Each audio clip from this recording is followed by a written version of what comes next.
সময়টা তখন ১৯৪০ সাল। সাইবেরিয়ার এক ভয়াবহ কারাগার থেকে পালিয়ে যায় ৬ জন কয়েদি। সামনে তাদের একটাই স্বপ্ন, মুক্তি। তবে এই যাত্রা হয়ে উঠেছিল তাদের জীবনের সবচেয়ে বড় কাল। প্রায় ৬,০০০ কিলোমিটার রাস্তা পাড়ি দিয়ে তারা পৌঁছে যায় বিশাল এক মরুভূমির মাঝে। সেখানে নেই কোনো খাবার, নেই পানি, নেই বাঁচার কোনো আশা। খাবার, পানি আর প্রচণ্ড রোদের তাপ সহ্য করতে না পেরে তাদের মাঝে কয়েকজন সেখানে তাদের জীবন হারিয়ে ফেলে। তবে বাকিরা এখনও সামনের দিকে এগিয়ে যায়, তাদের গন্তব্য মঙ্গোলিয়া পার হয়ে ইন্ডিয়া পর্যন্ত। তবে তাহলে এখন প্রশ্ন থেকেই যায়, সামনে তাদের সাথে কি ঘটবে? তারা কি শেষ পর্যন্ত এই মৃত্যু নগরী থেকে তাদের জীবন বাঁচাতে পেরেছিল? চলুন দেখার চেষ্টা করি আমাদের আজকের মুভির গল্প থেকে। তবে এখানে ভিডিওর আগেই বলে রাখি, এই গল্পের প্রত্যেকটা অংশ একটি সত্য ঘটনাকে কেন্দ্র করে। এজন্য ভিডিওর মাঝে আপনি যা দেখতে চলেছেন তাই এমনভাবে দেখার চেষ্টা করুন যেন কোনো এক সময় কয়েকজন মানুষের সাথে তা ঘটেছে। গল্পের শুরুতেই আমরা দেখি অনেকগুলো কয়েদিকে, যাদের এক এক করে কারাগারের ভেতরে নিয়ে আসা হচ্ছিল। বর্তমান সময় চলছে ১৯৪০ সাল। জায়গাটা হলো পোল্যান্ড। এই শহরকে হিটলার তার দখলে নিয়ে রেখেছিল। আর যে কয়েদিগুলোকে আমরা দেখেছিলাম এরা হলো বিভিন্ন দেশের সৈনিক, যাদের মাঝেই একজন সৈনিককে একটি রুমের মাঝে ডেকে আনা হয়েছিল, যেখানে একটি মেয়েকেও ডেকে আনা হয়। আর তাকে জিজ্ঞেস করে, তুমি কি এই ব্যক্তিকে চেনো? মেয়েটি বলে, হ্যাঁ, এ হলো আমেরিকার এক গোপন গোয়েন্দা। ইংল্যান্ডের খবর সে আমেরিকায় পৌঁছায়। মেয়েটির কথা শুনে সৈনিকটির মনে অনেক রাগ ওঠে, কিন্তু এখানে সে নিরুপায়। আসলে তাদের মাঝে সম্পর্ক হলো তারা স্বামী স্ত্রী, আর মেয়েটি তার জীবন বাঁচানোর জন্যই এমনটা করেছে। সৈনিকটি নিজেও বুঝতে পারে তার স্ত্রীর এখানে কোনো দোষই নেই, সে বাধ্য। আর তার এই বিশাল অপরাধের ফলে সৈনিকটিকে ২০ বছরের কারাদণ্ড দেওয়া হয়। যে অপরাধ সে করেনি সেই অপরাধের জন্য সে সাজা পেল। এরপর তাদের সবাইকে এখান থেকে নিয়ে আসা হয় সাইবেরিয়ার একটি কারাগারে। আজ থেকে তারা এখানে থাকবে এক কঠিন এবং বন্দি জীবনে।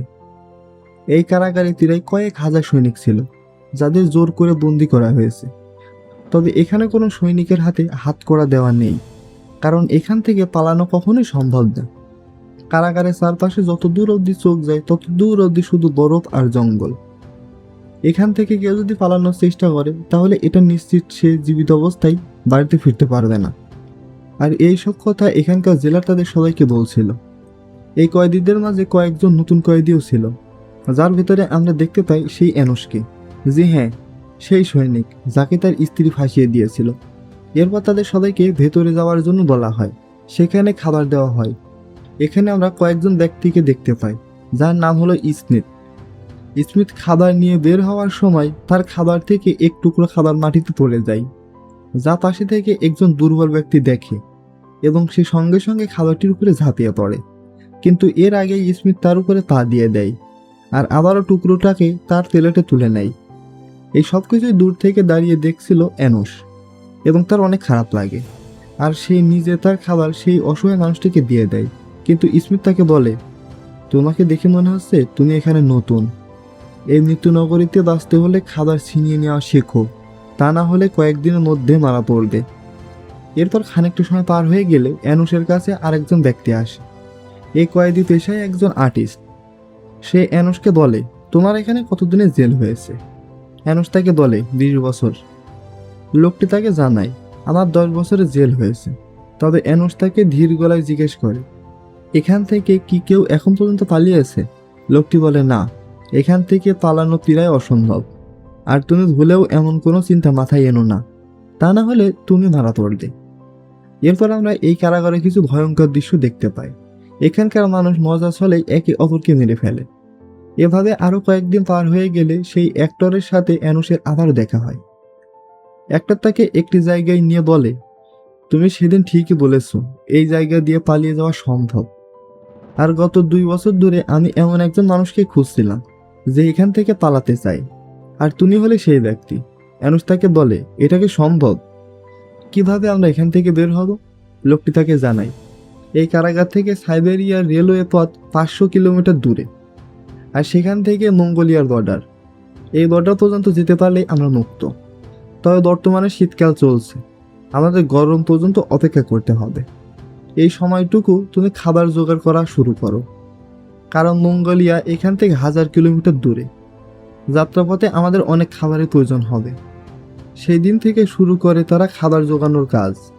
এভাবে আরও কয়েকদিন পার হয়ে গেলে একদিন তাদের সবাইকে বাহিরে বের করে আনা হয়। আসলে এখানকার কয়েদিদের কাঠ সংগ্রহ করার জন্য দেওয়া হতো, যা প্রতিদিন তাদের দিয়ে করানো হয়। তবে অন্য দিনের তুলনায় আজ আবহাওয়া অনেকটাই খারাপ।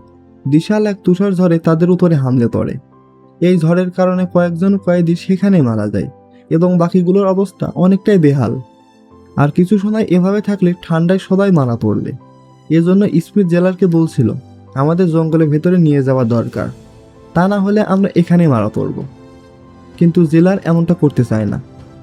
বাধ্য হয়ে স্মিথ নিজে একাই জঙ্গলের দিকে এগিয়ে যাচ্ছিল, কিন্তু পেছন থেকে জেলার তাকে বন্দুক দেখিয়ে বলে ফিরে আসো।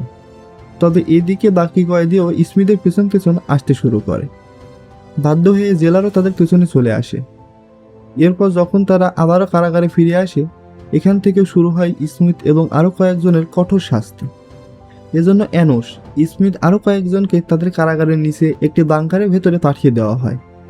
এই বাংকারের ভেতরে এত পরিমাণ ধুলা ছিল যে আপনি চোখ দিয়ে নিজের হাত পর্যন্ত দেখতে পারবেন না। তাহলে তাদের অবস্থা আরও কেমন হতে পারে তা তো আমরা বুঝতে পারছি না। আর মাটি থেকে কয়েক ফিট নিচে থাকার কারণে তাদের শ্বাস নিতেও অসুবিধা হয়। তবে কি আর করার, তাদের এখানে কষ্ট হলেও থাকতে হবে যতদিন না পর্যন্ত তাদের শাস্তি শেষ হয়। এভাবে করে মাইনের মাঝে কয়েকদিন কাজ করার পর অ্যানোস ধান্দা দেখতে শুরু করে। সে তার সামনে দেখতে পাচ্ছিল কয়েকটি পাথর, যার নিচে একটি চাবি রাখা আছে। এই চাবি সে নিতে পারলে এখান থেকে বাড়িতে ফিরে আসতে পারবে। অ্যানোস ধীরে ধীরে সামনের দিকে এগিয়ে যায়, কিন্তু ঠিক সময় এসে স্মিথ তাকে আটকায়। আসলে অ্যানোস কল্পনাস্থলে মাইন থেকে বাইরে বের হয়ে যাচ্ছিল, আর একবার বাইরে গেলেই তার মৃত্যু নিশ্চিত। সে অ্যানোসকে বলছিল, তুমি এটা কি করছো? তুমি কি মরতে চাও? তখন অ্যানোস বলে, আমি এখান থেকে বের হতে পারবো। এই কারাগারের ভেতরে অ্যাক্টর নামের একজন আছে, সে আমাকে এখান থেকে বের করবে।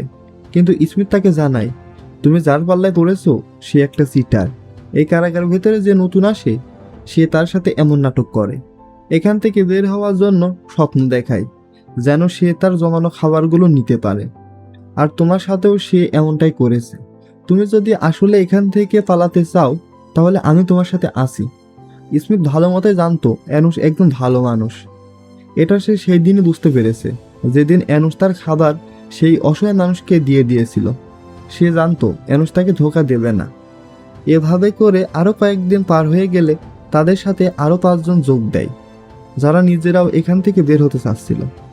তাদের মাঝে একজন ছিল আর্টিস্ট, একজন ক্রিমিনাল, সেই অ্যাক্টর, স্মিথ এবং অ্যানোস। তারা এখানে মোট 5 জন।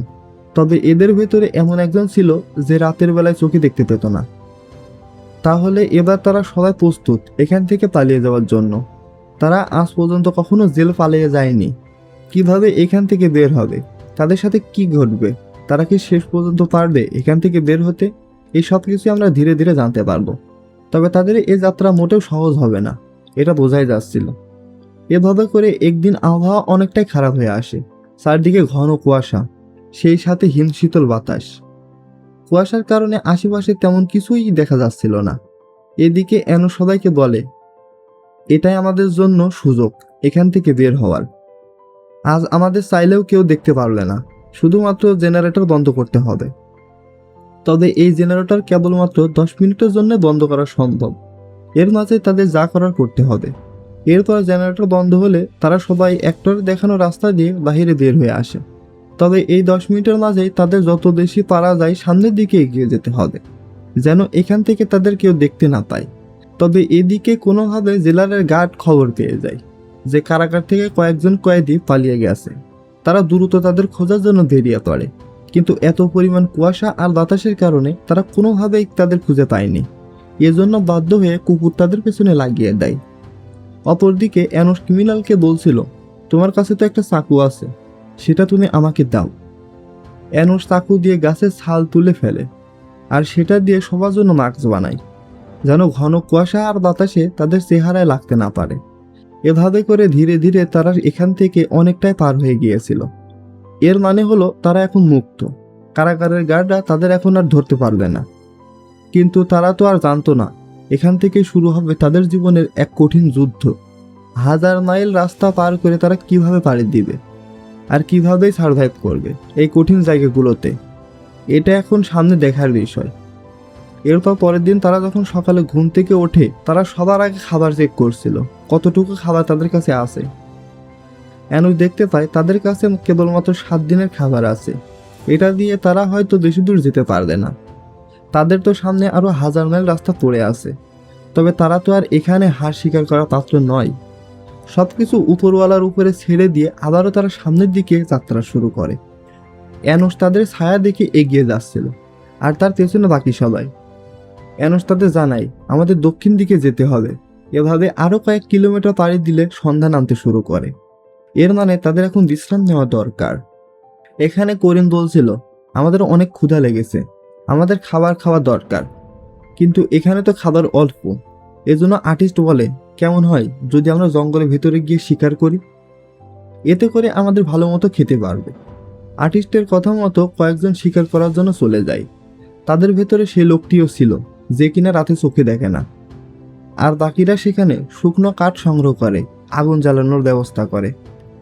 তবে এদিকে শিকার করার সময় সেই অন্ধ লোকটিকে তারা একটা জায়গায় বসিয়ে রাখে আর তাকে বলছিল তুমি কিছুক্ষণ এখানে বসে থাকো, আমরা যাওয়ার সময় তোমাকে নিয়ে যাব। কিন্তু যাওয়ার সময় তার কথা তাদের মনে নেই। পরের দিন সকাল হয়ে গেলে দেখা যায় সেই অন্ধ লোকটি সেখানে বসে আছে, কিন্তু বরফের কারণে তার পুরো শরীর জমে গিয়েছিল। তার এমন মৃত্যুতে বাকি সবাই অনেকটাই হতাশ হয়ে পড়ে। কিন্তু কি আর করার আছে, কোনো উপায় তো আর নেই। লোকটিকে সেখানে দাফন করে তারা আবারও সামনের দিকে এগিয়ে যায়। এভাবে করে তারা বরফ এবং ঠান্ডার সমস্যা পার করে ফেলে। তবে তাদের সামনে পাড়ি দিতে হবে বিশাল বড় এক জঙ্গল, এমন এক জঙ্গল যার শেষ হবার নামই নেই। এই জঙ্গলের মাঝে তারা ছোট্ট একটা ক্যাম্প বানিয়ে বসেছিল। এমন সময় পাশে থেকে কোনো কিছুর একটা শব্দ আসে। একটু সামনে এগিয়ে গেলে দেখা যায় অনেকগুলো শিয়াল তাদের শিকার ছিঁড়ে ছিঁড়ে খাচ্ছিল। তারা সবাই মিলে শিয়ালগুলোকে একটা জোট হয়ে তাড়িয়ে দেয়, আর তাদের খাবার তারা এখন নিজেরাই ছিঁড়ে ছিঁড়ে খাচ্ছিল। দেখে মনে হচ্ছে আজ প্রায় কয়েকদিন যাবৎ তারা কিছুই খায় না। এরপর তারা সেখানে বিশ্রাম নেওয়ার সিদ্ধান্ত নিয়েছিল। আগুন জ্বালিয়ে তারা সেখানে বসে পড়ে। এদিকে আবার কয়েকজন বলছিল আমি আর সামনে এগিয়ে যেতে পারবো না, আমার পা আর চলছে না। তবে অ্যানুস এখন একাই সামনের দিকে এগিয়ে যেতে চাই। সে তাদের বলে তাহলে তোমরা এখানে বসে থাকো, আমি একাই সামনের দিকে এগিয়ে যাব। যদি কোনো লোক বা প্রাণীর সন্ধান পাই তাহলে তোমাদের জন্য নিয়ে আসব।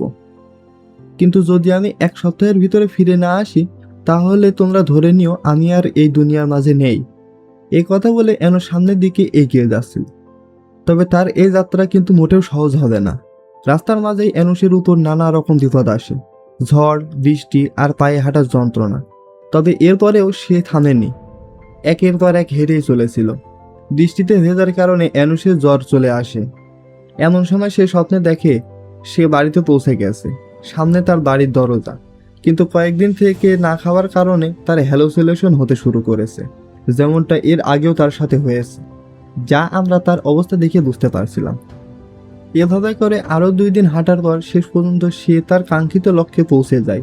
জি হ্যাঁ, অ্যানুসের ঠিক সামনে একটা বিশাল বড় লেক দেখা যাচ্ছিল, যার ভেতরে আছে খাবার মতো মিষ্টি পানি। অ্যানুস এটা দেখে ভেতর থেকে যেন আরো শক্তি ফিরে যায়, আর যেমন তেমন করে হোক সে তার সাথীদের কাছে ফিরে আসে। এখানে সবাইকে বলছিল সে এক বিশাল পানির সন্ধান পেয়েছে, আমাদের সেখানে যেতে হবে। একথা বলেই অ্যানুস সেখানে অজ্ঞান হয়ে পড়ে যায়। বাকি সবাই তাকে ধরে শুইয়ে দিয়েছিল। পরদিন সকালে অ্যানুস যখন আবারও জ্ঞান ফিরে আসে তখন সে তার দেখানো রাস্তা দিয়ে সবাইকে নিয়ে রওনা হয়। তবে রাস্তা দিয়ে যখন তারা সামনের দিকে এগিয়ে যাচ্ছিল এমন সময় তাদের মনে হয় তাদের পেছনে কেউ আছে, যে তাদের অনেক সময় ধরে ফলো করছিল। তারা যখন ভালো মতো দেখার চেষ্টা করে দেখা যায় এটা একটা মেয়ে। কিন্তু কে এই মেয়ে? মেয়েটি তাদের জানায় আমি তোমাদের কোনো ক্ষতি করব না, আমি রাশিয়াদের কাছ থেকে পালিয়ে এখানে ঘুরে বেড়াচ্ছি, আমাকে তোমাদের সাথে নাও, আমি তোমাদের সাথে যাব। কিন্তু এদিকে অ্যানুস বলে আমরা তোমাকে আমাদের সাথে নিতে পারবো না, আমরা তো আর তোমাকে চিনি না, তোমাকে সাথে নিলে আমাদের খাবারের কমতি হবে। এই কথা বলে তারা মেয়েটিকে রেখে আবারও সামনের দিকে রওনা হয়। এভাবে অনেকটা পথ পাড়ি দেওয়ার পর সেই লেক পর্যন্ত পৌঁছাতে পেরেছিল। এ যেন তাদের জন্য এক বিশাল বিজয়। তবে এর চেয়েও বেশি খুশির সংবাদ হলো এই লেকের পাশেই তারা একটা পশুকে দেখতে পায়, যে এখানে কাদের ভেতরে আটকে ছিল। এর মানে আজ রাতে তাদের এক বিশাল বড় পার্টি হবে।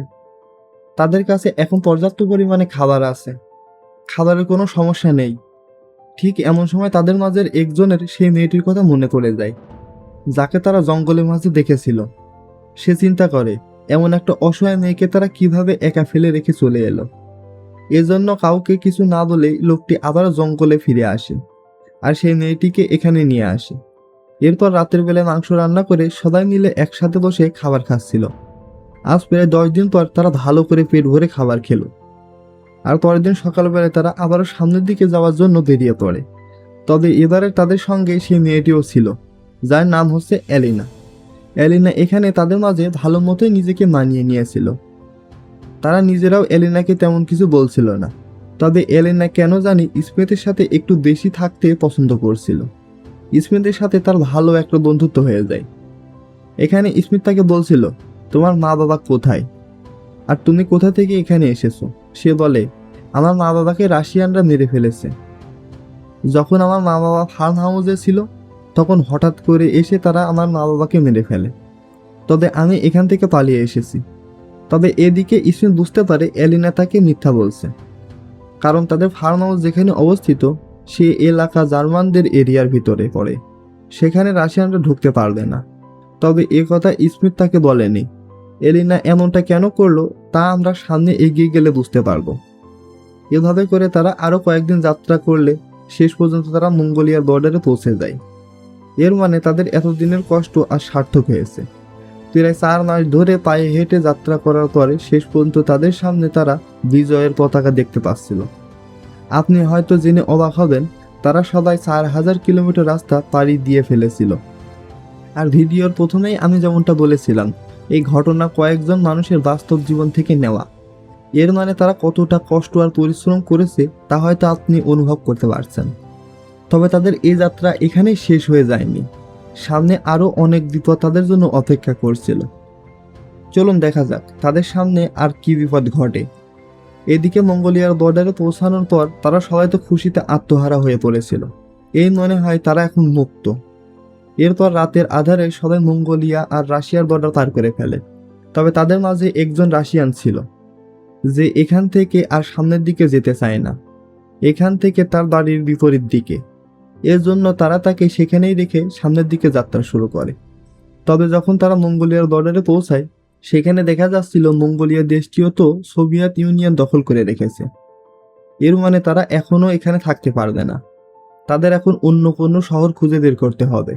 রাস্তার মাঝে তারা সিদ্ধান্ত নেয় এবার মঙ্গোলিয়া পার করে চায়না হয়ে তিব্বত পর্যন্ত তারা যাবে, সেখান থেকে চলে আসবে ইন্ডিয়াতে, কারণ ইন্ডিয়াতে বর্তমানে ব্রিটিশ শাসন চলছে।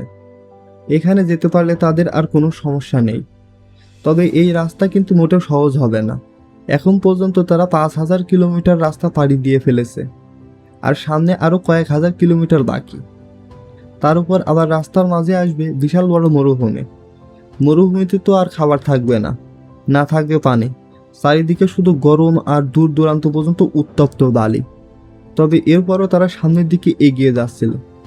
কয়েক কিলোমিটার মরুভূমির ভেতরে চলে আসার পরে স্মিথ তার সামনে দূরে একটা গাছ দেখতে পায়। সে তাদের বলছিল, হয়তো দূরে একটি গাছ দেখা যাচ্ছে, আমাদের ওই দিকে যাওয়ার দরকার, সেখানে পানির সন্ধানও আমরা পেতে পারি। কিন্তু এখানে অ্যানুশ বলে, তোমার এটা শুধুমাত্র ভুল ধারণা, মরুভূমির ভেতরে এমনটা হওয়াই স্বাভাবিক, যা তোমার সাথে এখন হচ্ছে। তবে এখানে স্মিথের পুরো বিশ্বাস ছিল সেখানে পানি অবশ্যই থাকবে। এজন্য সে কয়েকজনের সাথে নিয়ে সেই দিকে যাওয়ার সিদ্ধান্ত নেয়। বাধ্য হয়ে অ্যানুশকেও তাদের সাথে যেতে হয়েছিল। তবে চমৎকার বিষয় হলো স্মিথের কথাই ঠিক, দূরে থেকে আকাশে পাখি দেখা যাচ্ছিল, এর মানে সেখানে পানি আছে। সবাই দৌড়ে সেদিকে ছুটতে শুরু করে। সেখানে আসার পর দেখা যায় এই জায়গাতে একটা কূপ আছে, যার ভিতরে পানি ছিল। সবাই তাড়াহুড়া করে পানি পান করে। আজ কয়েকদিন পর তারা পানি দেখা পেয়েছে। এ যেন তাদের জন্য এক বিশাল আশীর্বাদ। প্রাণ ধরে পানি খেয়ে তারা আজকের রাত সেখানে কাটিয়ে দেয়। রাতের বেলায় তাদের মাঝে একজন বলছিল, আমাদের এখানে থেকে যাওয়া দরকার, কিন্তু অ্যানুশ বলে, আমাদের সামনের দিকে যেতে হবে, এভাবে এখানে থাকলেও তো তারা মারা পড়বে। এরপর পরের দিন সকালবেলা তারা আবারও বেশি করে পানি খায় আর গোসল করে, সেই সাথে কিছু পানি তাদের সঙ্গে নিয়েছিল, রাস্তার মাঝে যেন পানি পান করতে পারে। এরপর সবকিছু গুছিয়ে নিয়ে তারা আবারও সামনের দিকে রওনা হয়। কিন্তু এত পথ চলায় রোদ গরম তাদের শরীর কি আর সহ্য করতে পারবে? রাস্তার মাঝে এলিনা অজ্ঞান হয়ে পড়ে যায়, সেই সাথে তার পা একদম ফুলে গিয়েছিল, হয়তো সে আর সামনের দিকে এগিয়ে যেতে পারবে না। তবে এরপরও তারা তো আর তাদের সাথীকে এখানে ফেলে যেতে পারে না। এলিনাকে তাদের মাঝে একজন কোলে করে তুলে নেয় আর সামনের দিকে এগিয়ে যাচ্ছিল।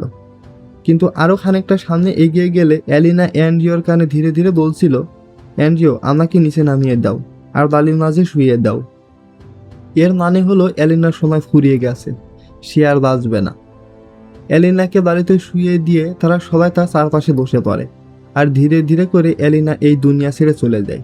শেষ পর্যন্ত এত কষ্ট সহ্য করতে না পেরে সে মারা গেল। তার এমন মৃত্যুতে সবাই অনেকটাই ভেঙে পড়ে। এরপর বালির মাঝে এলিনাকে দাফন করা হয়। সবাই তার জন্য উপরওয়ালার কাছে প্রার্থনা করে আর আবার এখান থেকে বের হচ্ছিল, কিন্তু স্মিথ কেন জানি এখনো এখানে তার কবরের পাশে দাঁড়িয়ে আছে। সে কোনোভাবে মেনে নিতে পারছিল না এলিনা আর নেই। সে এলিনাকে তার নিজের মেয়ের মতো দেখত, কিন্তু ভাগ্য তো আর পরিবর্তন করা যাবে না। তারা এতদিন মোট 7 জন ছিল, আজ তারা এখন পর্যন্ত 5 জন বেঁচে আছে। আগামীতে কার পালা তা এখনো তাদের কাছে অজানা। এ প্রখর রোদ বালির মাঝে তাদের অবস্থা আর আগের মতো নেই। খাবার পানি ছাড়া তাদের মাঝের একজন বালির মধ্যে পড়ে যায়, আর এই ব্যক্তিটা ছিল আর্টিস্ট, যে নিজেও দুনিয়া ছেড়ে চলে গেল। এখন তাদের গ্রুপে আর মাত্র 4 জন বাকি। তারা আদৌ কি শেষ পর্যন্ত পৌঁছাতে পারবে কিনা সেটা এখন দেখার বিষয়। এভাবে আরও সামনের দিকে এগিয়ে গেলে একসময় তাদের থেকে আরও কিছুটা দূরে পাহাড় দেখা যাচ্ছিল। এর মানে হলো আর মাত্র কিছুটা পথ, তাহলেই এ ভয়াবহ মরুভূমি শেষ হয়ে যাবে। কিন্তু এদিকে স্মিথ নিজেও এখন তার হাল ছেড়ে দিয়েছিল। তার গায়ে আর এক ফোঁটা শক্তিও নেই যে সামনের দিকে এগিয়ে যাবে। স্মিথের এমন অবস্থা দেখে অ্যানোস তাকে মোটেও ছাড়তে রাজি নয়। সে স্মিথকে ভরসা দেয়, আর মাত্র কিছুটা পথ, তাহলে আমরা মুক্তি। তুমি আর একটু ধৈর্য ধরো। অ্যানোস তাকে ধরে নিয়ে এগিয়ে যাচ্ছিল। খানিকটা পথ এগিয়ে আসলে অ্যানোস বালির মাঝে একটি সাপ দেখতে পায়। সে সাপের পেছনে যাওয়া শুরু করে। যদি ধরা যায় তাহলে কিছুটা খাবারের ব্যবস্থা হবে। তবে সাপের পেছনে এগিয়ে আসলে সামনে মাটি চুইয়ে আসা অল্প কিছু পানি অ্যানোস দেখতে পায়। তারা সবাই সেই পানির উপর হামলে পড়ে আর পেট ধরে আগে পানি পান করে। আর সেই সাথে সাপটিকেও তারা মেরে ফেলেছিল, যা দিয়ে রাতের বেলায় কিছুটা খাবারের ব্যবস্থা তাদের হয়েছে। কিন্তু এদিকে স্মিথের অবস্থা এখন অনেকটাই খারাপ। সে আর কোনোভাবে সামনে এগিয়ে যেতে পারবে না। স্মিথ অ্যানোসকে বলছিল, তোমরা আমাকে এখানে রেখেই চলে যাও। আমি বুঝতে পারছি আমার সময় বেশি আর নেই। সামনে গিয়ে আমি তোমাদের বোঝা হতে চাই না। তোমরা এখান থেকে চলে যাও। কিন্তু এখানে অ্যানোস কোনোভাবেই স্মিথকে রেখে যেতে চাচ্ছিল না। সে তার বাকি 2 জন সাথীকে বলছিল, তোমরা আগে এখান থেকে বেরিয়ে পড়ো, আমরা পেছনে আসছি। আগে গিয়ে দেখো কোথাও রাস্তা আছে কিনা। এরপর পরের দিন সকালবেলা তারা আবারও সেখান থেকে বের হয়। 2 জন সামনে আর স্মিথকে নিয়ে অ্যানোস পেছনে পেছনে। এভাবে করে আরও কয়েক কিলোমিটার পাড়ি দেওয়ার পর তারা চায়নার সেই গ্রেট দেয়ালের কাছে পৌঁছে যায়, যাকে বর্তমানে বলা হয় the great wall of China. তারা চায়না এলাকার ভেতরে ঢুকে পড়ে, কিন্তু এখনও তাদের বেশি সময় থাকা যাবে না, কারণ বর্তমানে চায়না আর জাপানের ভেতরে লড়াই চলছিল। এখানে তাদের জীবনে ঝুঁকি রয়েছে। এর জন্য তারা আবারও তিব্বতের দিকে রওনা হয়। এখান থেকে তিব্বত মাত্র কয়েক কিলোমিটার। এই কয়েক কিলোমিটার রাস্তা পাড়ি দিয়ে তারা শেষ পর্যন্ত তিব্বতে পৌঁছে গিয়েছিল। তিব্বতে থাকা মানুষ তাদেরকে অনেক ভালোভাবে সম্মান করে, তাদের খাওয়ার জন্য খাবার দেয় আর থাকার জন্য বাড়িও দিয়েছিল। এখানে তারা পেট ভরে খাবার খায়। আর তারা তিব্বতের মানুষদের বলছিল, আমরা কিভাবে এখান থেকে ইন্ডিয়াতে যাব। তখন তারা তাদের জানায়, তোমাদের সিকিমের রাস্তা ধরে ইন্ডিয়াতে ঢুকতে হবে, আর এখন তোমাদের না যাওয়াই ভালো, কারণ বর্তমানে শীতকাল চলছে আর শীতের মাঝে যাওয়া তোমাদের জন্য কষ্টকর হবে। এর চেয়ে তোমরা এখানেই থেকে যাও। কিন্তু অ্যানোস বলে, না, আমাদের এখান থেকে চলে যেতে হবে। আমাদের যত দ্রুত সম্ভব ইন্ডিয়াতে পৌঁছাতে হবে। কিন্তু এখানে স্মিথ বলছিল, আমার বাড়ি তো আমেরিকায়, আমি ইন্ডিয়ায় গিয়ে কি করব। আমি শুনেছি চায়নায় নাকি একটা ক্যাম্পেইন চলছে আমেরিকা যাওয়ার। আমি সেখানে গেলেই আমেরিকায় যেতে পারবো। তোমরা এখান থেকে ইন্ডিয়াতে চলে যাও। এরপর স্মিথকে রেখে অ্যানুস সহ তারা তিনজন ইন্ডিয়ার উদ্দেশ্যে বের হয়ে পড়ে। তারা সর্বমোট প্রায় ৬,০০০ কিলোমিটার রাস্তা পাড়ি দিয়ে শেষ পর্যন্ত ইন্ডিয়াতে পৌঁছাতে পেরেছিল। ইন্ডিয়াতে থাকা মানুষ তাদের সম্মানের সাথে ওয়েলকাম করে, কিন্তু তারা তো আর তাদের পেছনের ইতিহাস জানতো না। এই কয়েকজন লোক যে আসলে কতটা কষ্ট করেছে, নিজেদের মানুষ হারিয়েছে, তা কেবল তারাই একমাত্র জানতো। তবে এত কিছুর পরেও তাদের মুখে আমরা এক অন্যরকম হাসি দেখতে পাই। এ যেন তাদের বিজয়ের হাসি, তারা শেষ পর্যন্ত পেরেছে। তবে অ্যানুসের যাত্রা কিন্তু এখনো শেষ নয়। তাকে এখান থেকে তার বাড়ি পোল্যান্ডে পৌঁছাতে হবে, কিন্তু সেখানে তো এখন যুদ্ধ চলছে, এখন তো সে আর যেতে পারবে না। তবে তার এই স্বপ্ন পূরণ হয় 25 বছর পরে, যখন পোল্যান্ড স্বাধীন হয়েছিল। অ্যানুস ইন্ডিয়া থেকে পোল্যান্ডে ফিরে আসে, আর ঠিক সেই পাথরের নিচে থেকে চাবি বের করে এবং সে তার ঘরের দরজা খোলে। দরজা খোলা মাত্রই আমরা দেখতে পাই তার স্ত্রীকে, যে এখন বৃদ্ধ হয়ে গেছে। কিন্তু অ্যানুসকে একবার দেখা মাত্রই সে চিনে ফেলে, আর তার কাছে সেই দিনের জন্য ক্ষমা চাচ্ছিল। তার কথার জন্যই অ্যানুসের জেল হয়েছিল, কিন্তু অ্যানুস তাকে মাফ করে দেয়। সে তো আর ইচ্ছা করে এমনটা করেনি, সেই দিন তাকে বাধ্য হয়ে এমনটা করতে হয়েছিল। তা না হলে তার সন্তানও মারা পড়ত। দুইজন একে অপরকে জড়িয়ে ধরে কাঁদতে শুরু করে, আর এই দৃশ্যের মাধ্যমেই এই গল্প শেষ হয়ে যায়। তাহলে আপনি তাদের জীবন থেকে কি শিখলেন? যদি আমাদের মনে কোনো কিছু করার ইচ্ছে থাকে, তাহলে একদিন না একদিন সাফল্য তোমার কাছে ধরা দিবেই। আপনার জীবনেও কি এমন কোনো সাফল্যের গল্প রয়েছে? অবশ্যই কমেন্ট করে জানাতে ভুলবেন না। তো দেখা হচ্ছে আগামী কোনো ভিডিওতে। ততক্ষণ পর্যন্ত ভালো থাকুন, সুস্থ থাকুন। আল্লাহ হাফেজ।